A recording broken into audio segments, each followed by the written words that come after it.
شخص کے کہے میں نہ آ جانا جو بہت قسمیں کھانے والا ہے، ذلیل ہے۔ شرارت سے اشارے کرنے والا، لگائی بجھائی کرنے والا، مال دینے میں بڑا بخیل، حد سے بڑھا ہوا بدکار، سخت خو اور اس کے علاوہ بدذات ہے۔ اس سبب سے کہ مال اور بیٹے رکھتا ہے، جب اس کو ہماری آیتیں پڑھ کر سنائی جاتی ہیں تو کہتا ہے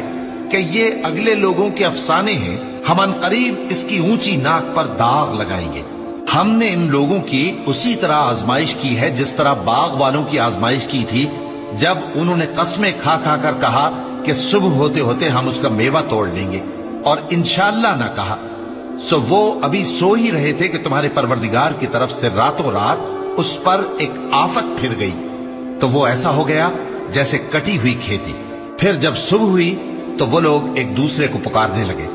کہ اگر تم کو کاٹنا ہے تو اپنی کھیتی پر سویرے ہی جا پہنچو۔ سو وہ چل پڑے اور آپس میں چپکے چپکے کہتے جاتے تھے کہ آج وہاں تمہارے پاس کوئی فقیر نہ آنے پائے، اور کوشش کے ساتھ سویرے ہی جا پہنچے، گویا پیداوار پر قادر ہیں۔ پھر جب انہوں نے باغ کو دیکھا تو ویران، کہنے لگے کہ ہم رستہ بھول گئے ہیں، نہیں بلکہ ہم بے نصیب ہو گئے۔